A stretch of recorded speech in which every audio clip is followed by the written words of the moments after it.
तेरे जिस्म में है क्या, तेरे जिस्म पे मैं थूकता नहीं हूं। प्ले कार्ड उठा के गंदे गंदे किस्म के अल्फाज लिख के आपको किसने ये हक दे दिया कि आप औरत की इस तरह से, अगर आपकी बेटी खलीलुर रहमान कंवर साहब यहाँ पे बैठी होती तो क्या आप उसको इसी तरह ट्रीट करते?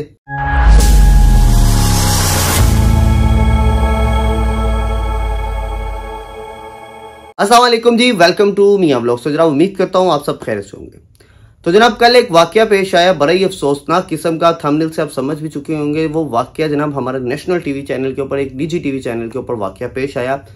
टीवी चैनल के ऊपर जनाब प्रोग्राम चल रहा था मुकालमा खलीलुर रहमान के साथ। इस प्रोग्राम को होस्ट कर रही थी आयशा जहज़ेब। आयशा जहज़ेब के साथ खलीलुर रहमान कंवर साहब बैठे हुए थे। पाकिस्तान के बड़े मशहूर राइटर हैं, प्रोड्यूसर भी रह चुके हैं, राइटर भी रह चुके हैं। बड़े बड़े मायनाज किस्म के उन्होंने ड्रामे लिखे हैं, बड़े बड़े अच्छे किस्म के ड्रामे लिखे हैं, जिनमें से उनका एक सबसे फेमस ड्रामा मेरे पास तुम हो, जिसके अंदर औरत को डायलॉग बोला गया था कि 2 टके की औरत। खलीलुर रहमान कंवर साहब उसके राइटर थे और खलीलुर रहमान कंवर साहब का जो सोच है उसका अंदाजा उस डायलॉग से भी होता है कि वो औरतों को किस नजरिए से देखते हैं। खलीलुर रहमान कंवर साहब के साथ मौजूद होते हैं जनाब एक और गेस्ट, उनका नाम जनाब साहिल अदीम साहब। आजकल वो बहुत बड़े फिलोसफर बने हुए हैं, इस्लामी फिलोसफर भी बने हुए हैं। वो काफी ज्यादा जो है प्रोग्राम्स वगैरह करते हैं इस्लाम के ऊपर, यानी कि इस्लाम के ऊपर डिस्कस करते हैं। उनके नॉलेज के ऊपर कोई शक नहीं है। साहिल अदीम साहब का बड़ा अच्छा नॉलेज है, उनकी रिस्पेक्ट करता हूं मैं। साहिल अदीम साहब की एजुकेशन के ऊपर कोई शक नहीं है, उनकी जो बातें होती हैं उसके ऊपर कोई शक नहीं, बड़ी अच्छी अच्छी बातें वो करते हैं जनाब। वो भी उस प्रोग्राम में जनाब मौजूद होते हैं। तो उस प्रोग्राम के ऊपर जनाब बात हो रही होती है औरतों के हकूक की, कि जबरन जो हमारे माशरे के अंदर लड़की की शादी करा दी जाती है, जबरन उनके बाप जो भाई होते हैं उनको प्रेशराइज करके उनकी शादियां करा देते हैं। ये इस सारे टॉपिक के ऊपर बात चल रही होती है। इससे बात चलते चलते जनाब बात आ जाती है तागूत के ऊपर। तागूत क्या होता है? तागूत होता है कि जनाब जबरन अपनी मर्जी, अपना बात किसी से मनवाना, या किसी को कहना कि तुम मेरी पैरवी करो जबरन, इसको तागूत कहते हैं। तो तागूत के ऊपर बात हो रही होती है, वो तागूत की मिसाल दे रहे होते हैं और मिसाल देते हैं जनाब यहाँ पे हमारे माशरे के अंदर बाप जो होता है वो बेटी के साथ जबरदस्ती करता है, उसकी शादी कराता है जबरदस्ती। 4 भाई होते हैं उस लड़की के, उसके ऊपर प्रेशर डाला जाता है, ना उसकी मर्जी पूछी जाती है ना उसकी पसंद पूछी जाती है। तो वो कहते हैं कि अगर ऐसा करता है कोई तो वो ये समझ ले कि वो निकाह नहीं है, वो फिर जना के जुमरे में भी आ जाता है अगर लड़की रजामंद नहीं है। खैर ये उनका अपना पॉइंट ऑफ व्यू था, वो जो बातें कर रहे थे। लेकिन ये सारी बातें चल रही होती हैं, इसके दौरान औरतों के हकूक की बात छिड़ जाती है, फिर औरत मार्च की बात चल पड़ती है। औरत मार्च की बात जब आती है तो फिर उस पर खलीलुर रहमान कंवर साहब भटक उठते हैं। वो कहते हैं औरत मार्ची क्यों? इस बात तक तो मैं खलीलुर रहमान से एग्री करूंगा कि औरत मार्च ही क्यों। औरत मार्च के नाम पे आपको नहीं पता हमारे माशरे में क्या होता है, कैसे कैसे प्ले कार्ड्स उठाए जाते हैं, क्या क्या कुछ उनके ऊपर लिखा जाता है जो ना हमारे घरों में दिखाने के काबिल है, ना हमारे पढ़ने के काबिल होती हैं वो चीजें। क्या क्या औरतें वहां पे लिखती हैं और किस किस किस्म के लोग आते हैं, किस किस किस्म की एनजीओ उनको सपोर्ट कर रही होती हैं। औरत मार्च ही क्यों?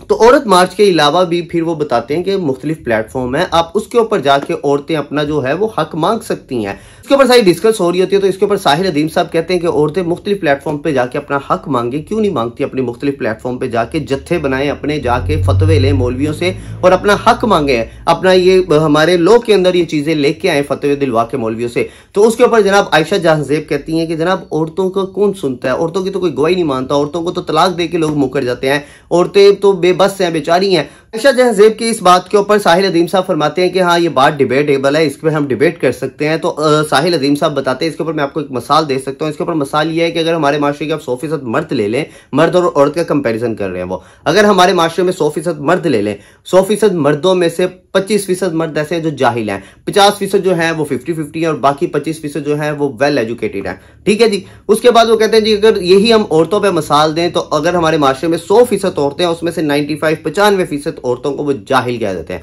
वो कहते हैं जी 95% औरतें हमारे माशरे की जाहिल हैं। वो जाहिल क्यों बोलते हैं, किस सेंस में बोलते हैं? वो कहते हैं कि यार देखें हमारी औरतें जो हैं वो टिकटॉक पे नाच गाना कर रही हैं, इंस्टाग्राम पे तस्वीरें लगाती हैं, वो सारा कुछ करती हैं, व्लॉगिंग करती हैं, सब कुछ करती हैं, लेकिन अपने हकूक के लिए वो जत्थे नहीं बनाती, यूनिटी नहीं दिखाती और वो औरत मार्च को प्रेफर करती हैं और जनाब वो इस तरफ नहीं आती, अपने जत्थे बना के मौलवियों से फतवे नहीं दिलाती, वो फतवे दिला के अपने लिए हक मांगे।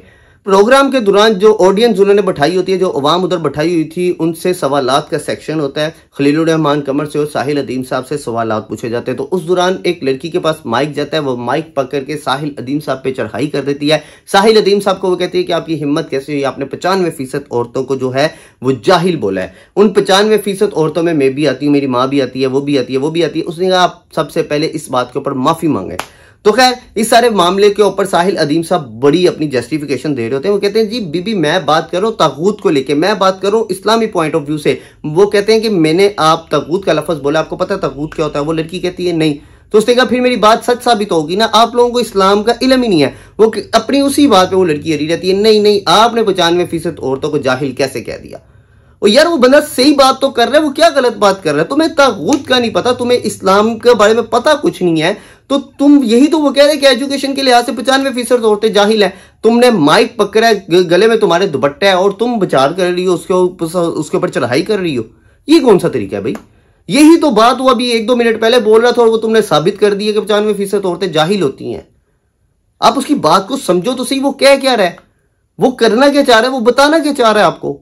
वो आपको बता रहा है कि भाई आपके ऊपर बिल्कुल जबर होता है, औरतों के ऊपर जबर होता है, औरतों के लिए मैं भी आवाज उठा रहा हूं, लेकिन औरतें गलत प्लेटफॉर्म पे जाके गलत तरीके से आवाज उठा रही हैं औरत मार्च के जरिए। वो कहता है भाई मौलवियों के पास जाओ, इकट्ठे हो जाओ, उलमा के, कोई अगर शिया है तो वो अपने शियों के हेडक्वार्टर जाए, कोई सुन्नी है तो सुन्नियों के हेडक्वार्टर जाए, कोई अहले हदीस है तो अहले हदीसों के हेडक्वार्टर जाए, अपने जत्थे बना के इकट्ठे होकर उनके पास जाओ, ना कि जत्थे बना के हाथों में प्ले कार्ड उठा के गंदे गंदे किस्म के अल्फाज लिख के एहतजाज करो।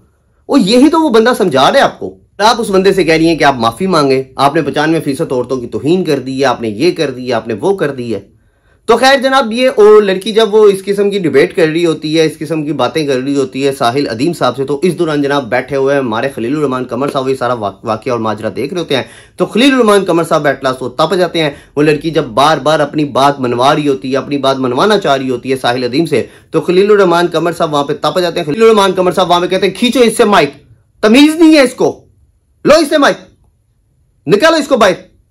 तो मैं ना यहां पे कहूंगा खलीलुर रहमान कमर साहब माजरत के साथ, अगर वो लड़की जाहिल थी ना, उसको समझाने की कोशिश कर रहा था साहिल अदीम साहब, लेकिन जो बिहेवियर, जो तरीका आपने इस्तेमाल किया ना, ये समझाने या पढ़ाने वाला नहीं होता। अगर कोई उस्ताद होता है ना, वो अपने बच्चों को इस तरह से नहीं पढ़ाता, वो उसको इंकरेज करने की कोशिश करते हैं, उसको समझाने की कोशिश करते हैं। आप उससे माइक ले लें, तरीके के साथ किसी को इशारा कर दें, प्रोग्राम आपको नहीं पसंद आ रही उसकी बातें, लेकिन ये कोई तरीका नहीं होता कि आप औरतों के ऊपर चढ़ाई कर दें। खलीलुर रहमान कमर साहब की एक आदत रही है कि वो औरतों को ना बड़ा नेगेटिव माइंड से लेते हैं, वो औरतों के मुतालिक बड़ी अजीबोगरीब बातें करते हैं। तो उन्होंने वो एक उसका जो था ना वो मुजाहिरा कल किया। आपको याद होगा एक बार पहले भी इनके एक बार बड़ा जबरदस्त किस्म का इनका झगड़ा हुआ था नेशनल टीवी चैनल के ऊपर बैठ के। मारवी सरमत, मेरे ख्याल से उस लड़की औरत का नाम था, मारवी सरमत के साथ वो मेरा जिस्म मेरी मर्जी वाले तभी प्रोग्राम चल रहा था। तो उसके ऊपर खलीलुर रहमान कमर साहब ने कहा दिया था भाई तेरे जिस्म में है क्या, तेरे जिस्म पे मैं थूकता नहीं हूं, मैं ये नहीं करता, मैं वो नहीं करता। तो खलीलुर रहमान कमर साहब बहुत ज्यादा ना औरतों को लेकर जरा बिलो दी बेल्ट चले जाते हैं। खलीलुर रहमान कमर साहब ऐसी ऐसी बातें कर जाते हैं कि जिसका इंसान सोच भी नहीं सकता। और फिर खलीलुर रहमान कमर साहब की आपको याद होगा कि तारीखी छतरोल की थी मंसूर अली खान साहब ने, आपको याद होगा अपने टीवी चैनल पे टीवी शो में बुला के, तो उनकी ठीक ठाक किस्म की उन्होंने की थी बेसिक कि भाई आपकी हिम्मत कैसे हुई कि आप औरत के बारे में ऐसी बात करें, आपको किसने ये हक दे दिया कि आप औरत की इस तरह से नेशनल टीवी चैनल के ऊपर बैठ के इंसल्ट करें। भाई वो भी किसी की बेटी है, किसी की बहन है, उसके भी पीछे कोई ना कोई खानदान होगा। अगर वो बात कर रही है, अगर वो साहिल अदीम को कह रही है आपने जो 95% जाहिल किया, आप इसमें माफी मांग लें। अगर आपको नहीं वो बात पसंद आ रही तो टीवी वाले वहां पे ब्रेक ले ले, आयशा जज़े वहां पे ब्रेक ले ले, ब्रेक के बाद माइक पकड़ ले उसी तरीके। आप वहां पे सरेआम बैठ के उसकी औरत की तजलील कर रहे हैं, आप उसको बदतमीजी कर रहे हैं उसके साथ। अगर आपकी बेटी खलीलुर रहमान कमर साहब यहाँ पे बैठी होती तो क्या आप उसको इसी तरह ट्रीट करते? अगर आपकी बेटी किसी के साथ डिबेट कर रही हो, अगर कोई दूसरा आपकी बेटी को इस तरह ट्रीट कर रहा होता, मैं ये मिसाल देता तो यहाँ पे अगर कोई दूसरा आपकी बेटी को ट्रीट कर रहा होता इस तरह से, तो क्या आपको लगता है, क्या फील होता आपको?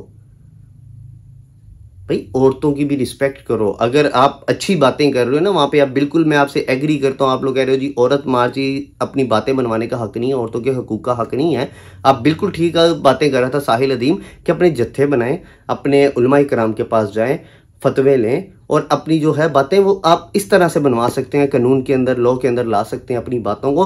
पर ये कोई तरीका नहीं है कि आप चढ़ाई कर दें किसी के ऊपर।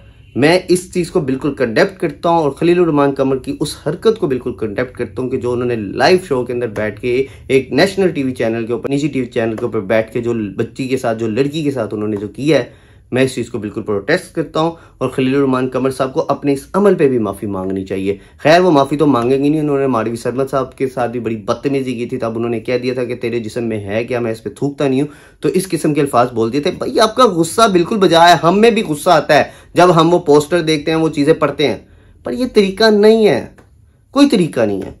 आप सबकी सारे मामले के ऊपर क्या राय है, आप लोग क्या सोचते हैं जो बातें मैं कर रहा हूँ वो ठीक है या गलत है? अपनी राय का लाजमी इज़हार दीजिएगा कमेंट के अंदर। मुझे दीजिएगा इजाजत, हम मिलेंगे अपने नेक्स्ट व्लॉग के अंदर नए टॉपिक के साथ। चैनल को सब्सक्राइब कर लो और बेल आइकन दबा दें। अल्लाह हाफिज़।